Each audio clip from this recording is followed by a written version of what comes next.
All right, ladies and gentlemen, Ebola is on the minds of many, many people all around this nation, and rightfully so. And joining us now is our Newsmax News correspondent and anchor, John Bachman. And John, I know you got some information for us. Can't wait to hear it, sir. Yes, Steve. One person we have not heard from in this whole discussion about Ebola is the Surgeon General. Remember the Surgeon General? And of course, if you're feeling less than confident about the government and the CDC's ability to handle the Ebola outbreak, you're probably not alone. A new Associated Press GfK poll says that more than half of Americans lack confidence in the government's ability to protect their personal safety and economic security. Of course, Ebola part of that. And with Ebola, a big problem has been communication. A lot of people are questioning the CDC's media strategy, and many are asking, can we trust this administration to be honest with us, to be upfront with us about the real dangers here? One thing, again, as we mentioned, that's different about this public health crisis as to some of the ones that we've seen in the past is a lack of a Senate-confirmed Surgeon General to lead the country through it.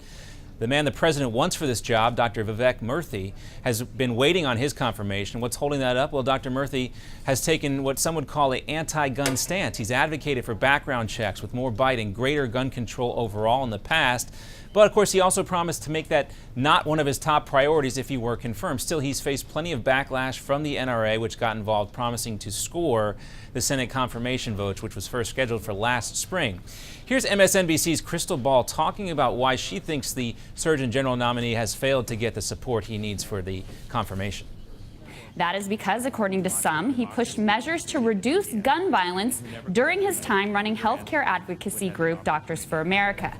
Well, that group was once called Doctors for Obama, but MSNBC has since made a big leap here, blaming the NRA and the GOP and red state Democrats for up for re-election for making the Ebola outbreak worse. A post on MSNBC.com last week reads how the NRA is making the Ebola crisis worse. They go hyper-partisan, making the current administration or making the current situation more about the preferred nominee from President Obama, Dr. Murthy, and the NRA blocking it. But they miss the bigger issue here. Again, that's the need for the historically nonpartisan office of the Surgeon General. But they do quote a past Surgeon General, Regina Benjamin. The Surgeon General is, quote, America's doctor, she said, delivering information to the American people in a language they can understand.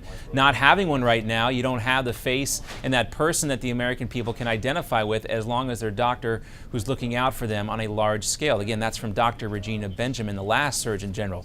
Now think about, Steve, the role that C. Everett Koop played during the Reagan administration, his leadership on things like AIDS and tobacco prevention. In fact, a recent post by Breitbart made that comparison in relation to the current health crisis we are in right now. Their headline, the Surgeon General still silent on Ebola. And by the way, the acting Surgeon General is a guy named Rear Admiral Boris Lushniak. He's been the placeholder in this position. In fact, a website promoting mental health awareness this week, that's the Surgeon General's website. This was last week, September's Fruits and Veggies Month. Of course, these issues are important, but not so important that it should totally outstrip any coverage of Ebola on their websites. And while we've heard plenty from the CDC and the National Institutes from Health, not a word from the office that traditionally has taken the lead in these major health crises. But Steve, we're also seeing that news conference last week with Sylvia Burwell, the Secretary of Health and Human Services, also Dr. Anthony Fauci, the Director of the National Institute of Allergy and Infectious Disease, and other administration officials. But again, still lacking that sense that there's one person really in charge here. I think that's something you can agree with me on. Yeah, no, absolutely. But, you know, I think you talk about the role of the Surgeon General, and it seems so far removed because we haven't had one in place, and there hasn't been an emergency. You know, you think of C. Everett Koop and others, but I got to tell you, maybe it's politicizing it too much, but I kind of feel that the guy who should be the face, if not the president himself, should be the head of the CDC. If there's no Surgeon General, although it would be good, it might be comforting to some, I still think that we're getting lots of different stories with logic that is questionable, like if we shut down the countries where the disease is, people coming in and out will ruin their economies. I think we have to focus on how it affects Americans. But John, great stuff as always, and thank you. Look forward to the next time we chat. My pleasure, Steve. We'll see you soon. John Bachman, ladies and gentlemen.